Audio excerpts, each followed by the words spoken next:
Some viewers may find this disturbing. Viewer discretion is advised.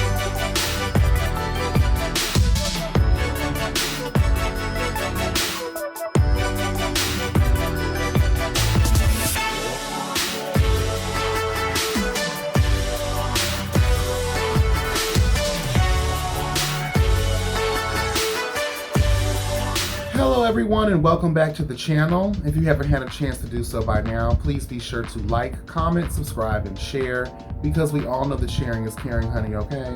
And if you'd like to go a step further, please tap the notification bell. That way that ass will be updated each and every time I'm uploading something new.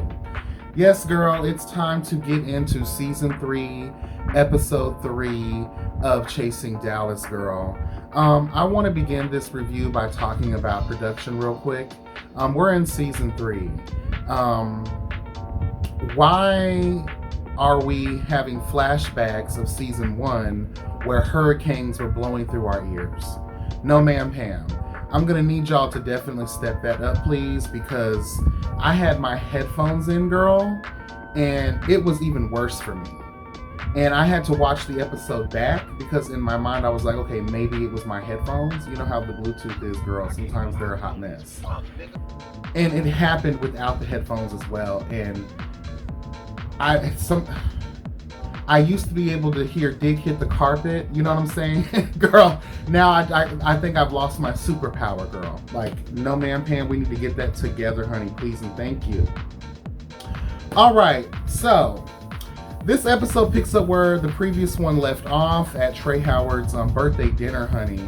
I wanted to point out with Carrie D real quick, I guess he paid attention to the critiques from last season, and he has decided to kind of step up his energy. Although I appreciate that, I'm gonna also need, I love you down, Carrie, but I'm gonna need that to translate in person. So when you're dealing with the person you're having the issue with, I would like to see more of you addressing them in person versus getting live in your confessionals, okay?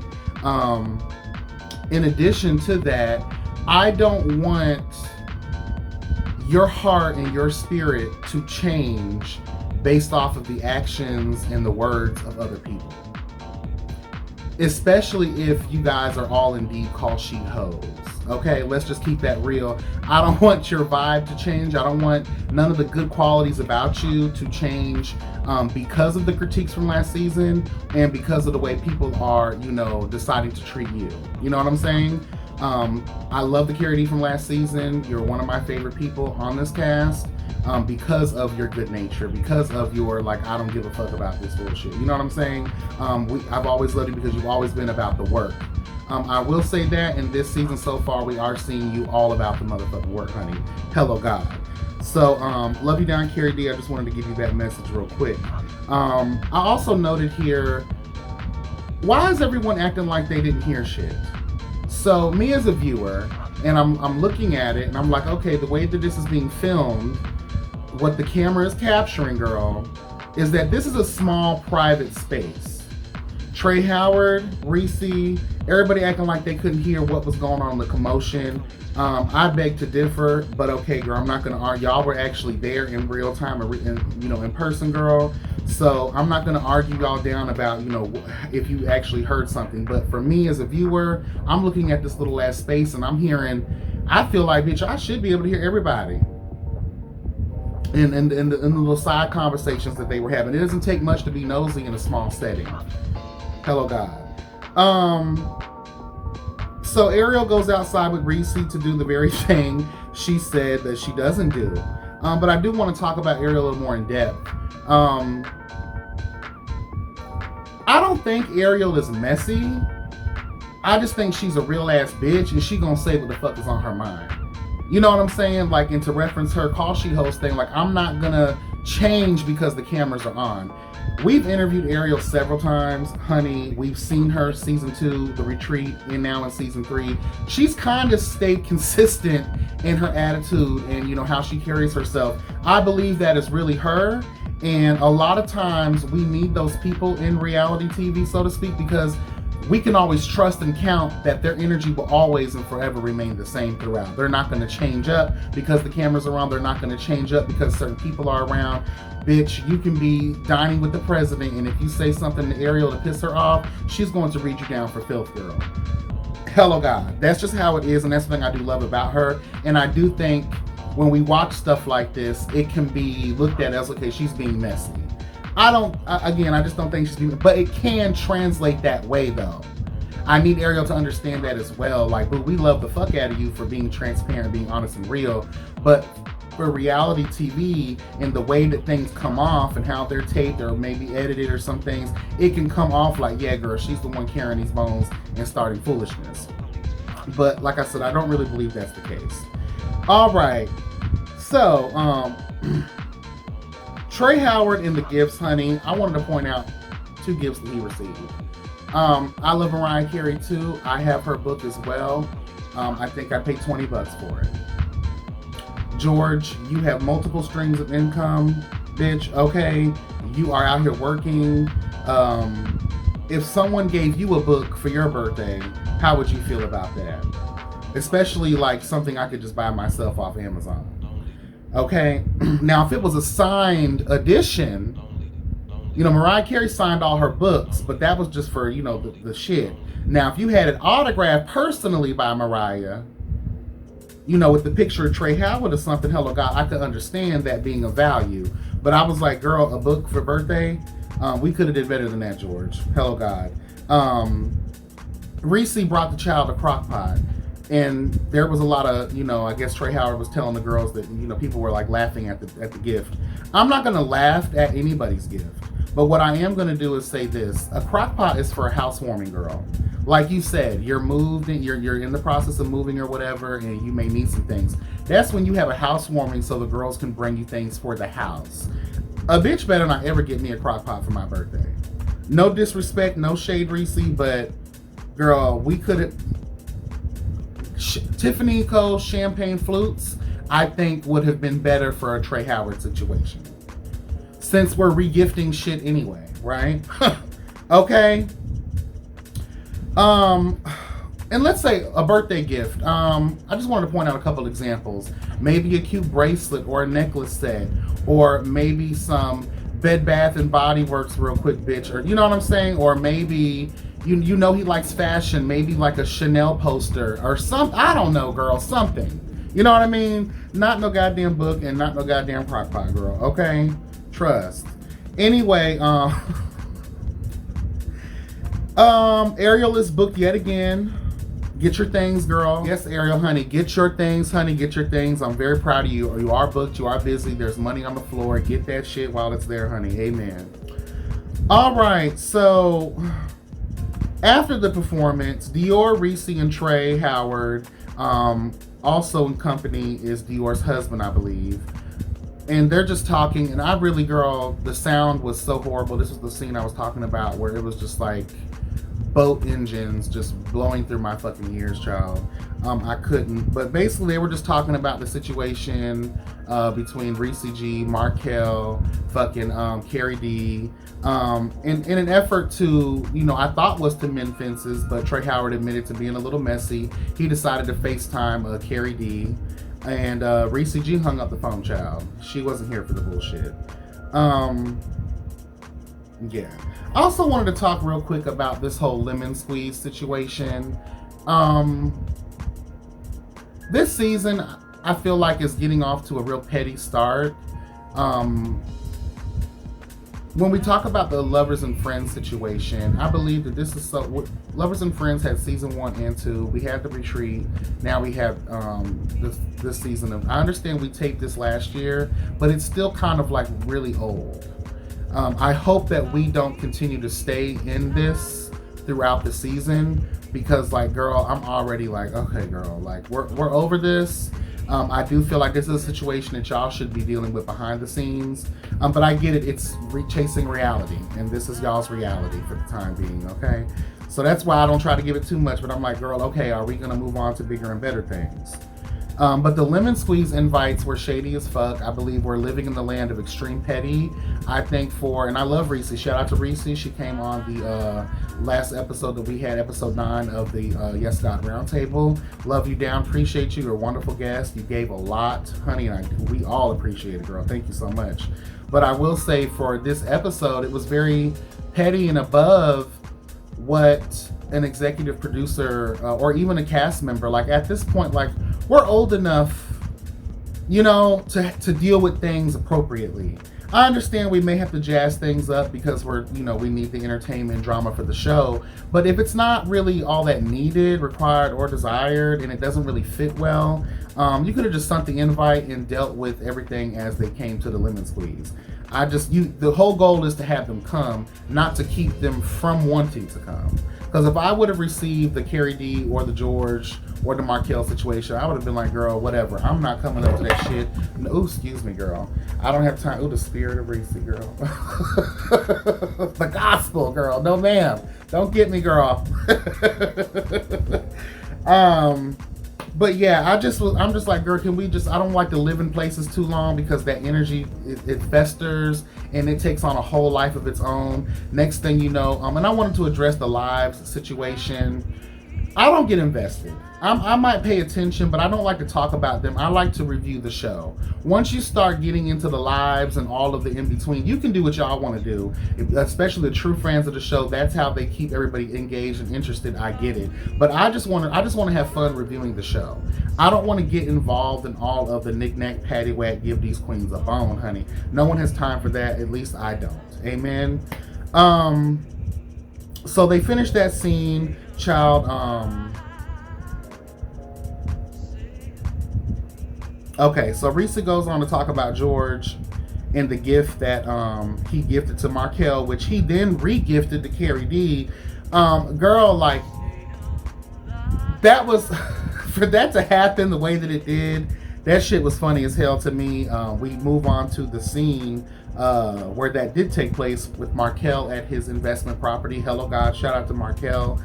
I will be in Dallas in January. Let me know what the prices are, girl. I will be in Dallas, in January to celebrate my birthday, honey.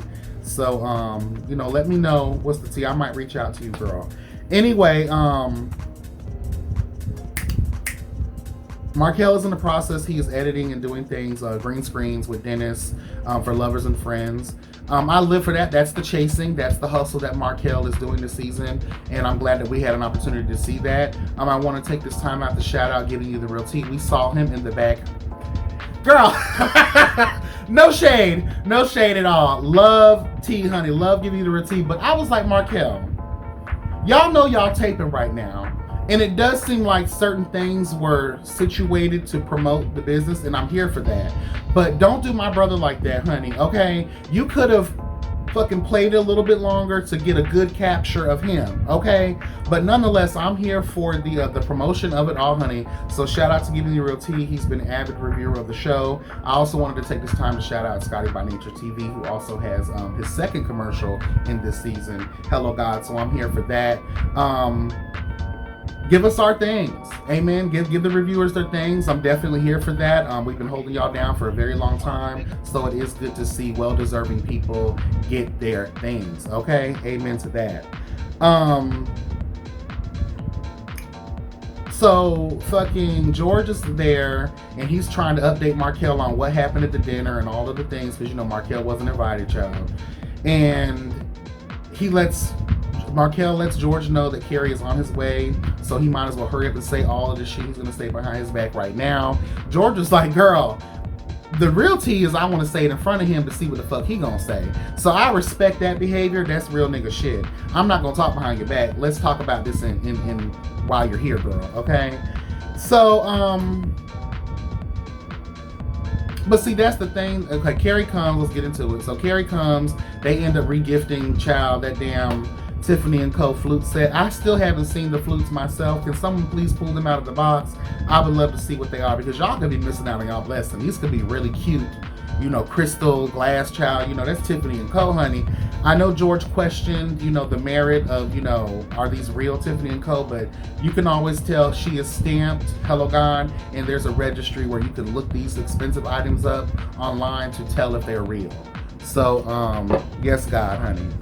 Anyway, honestly, I don't think Carrie D has anything to apologize about. I'm just going to be real. I think, again, we're getting into the land of extreme petty.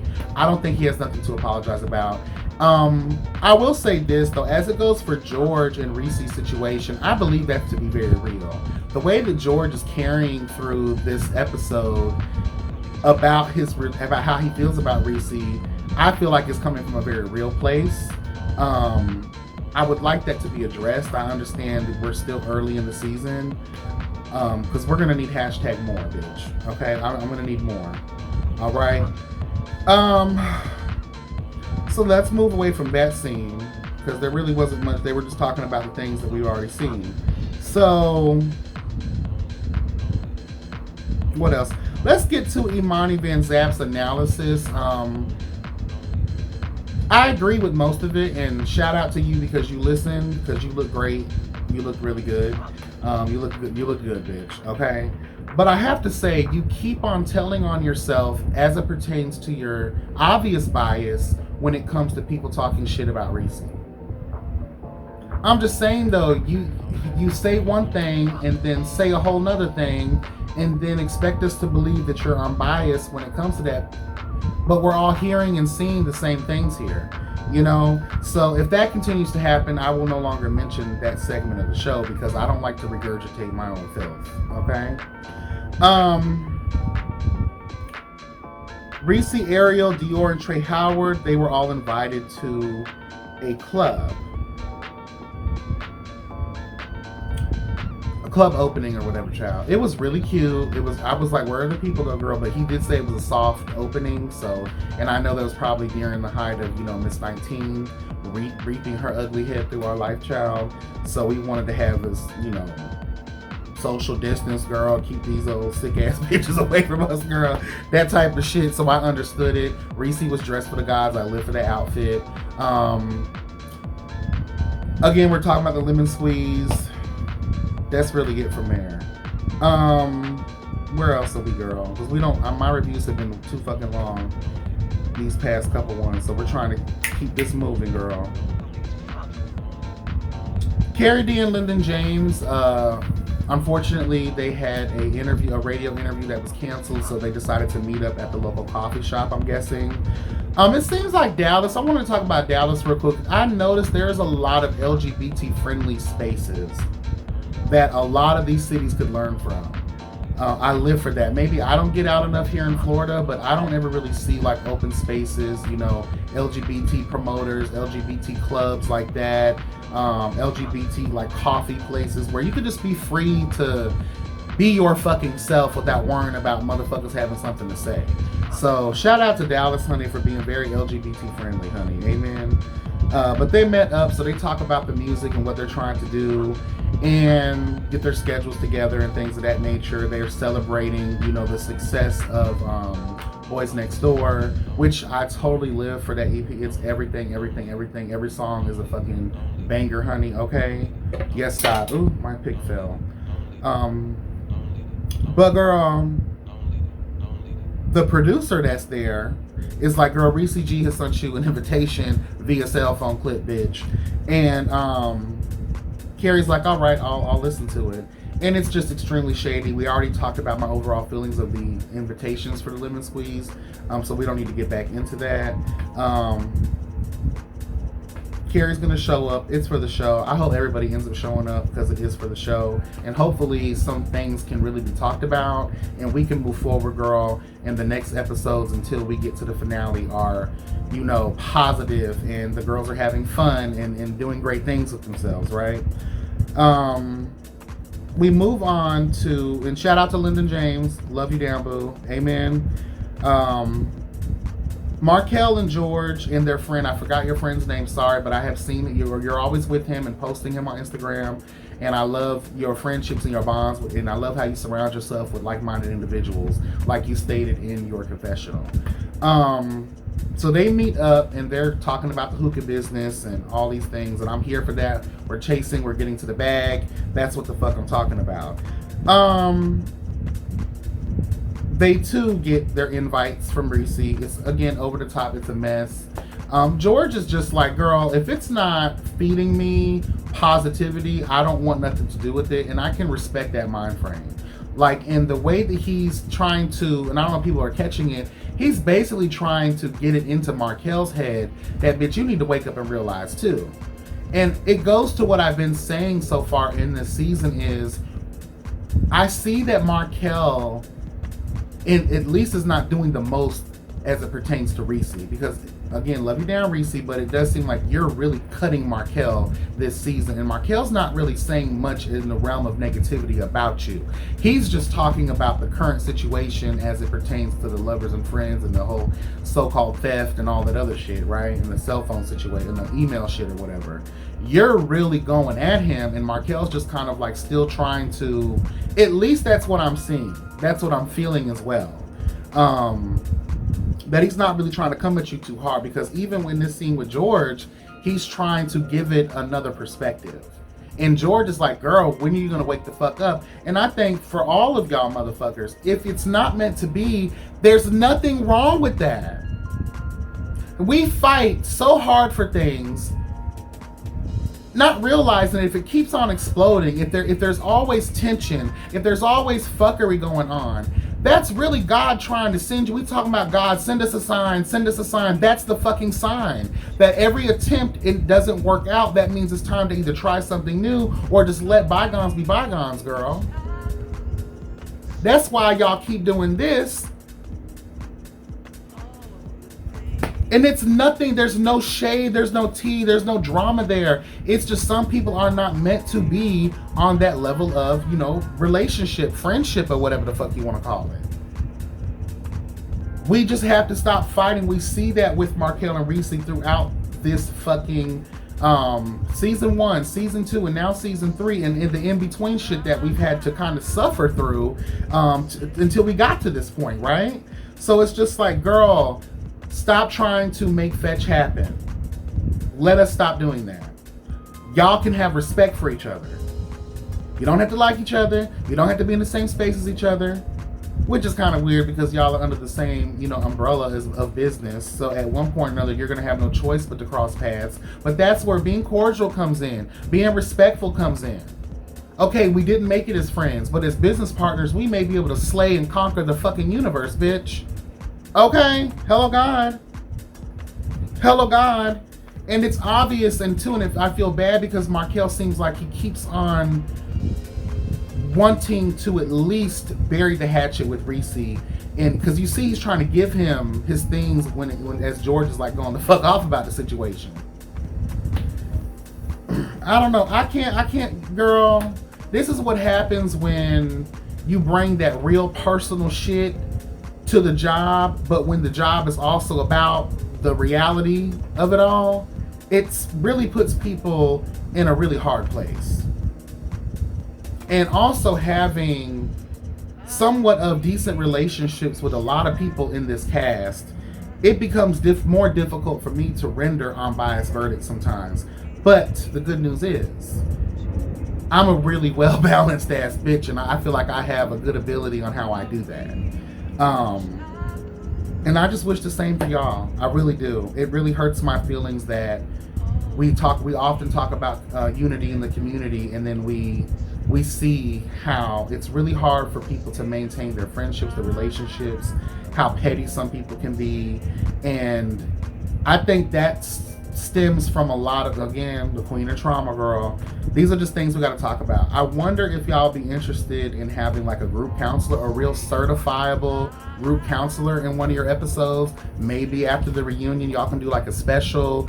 That way we can get some real closure. That way season 4 of Chasing Dallas is nothing but spectacular.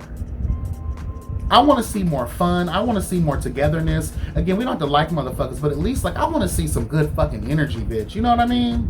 Child, that's all I have for this episode, girl. Drop that in the comments. Let me know what y'all thought about this episode. What do you think about my review? Let's engage, honey.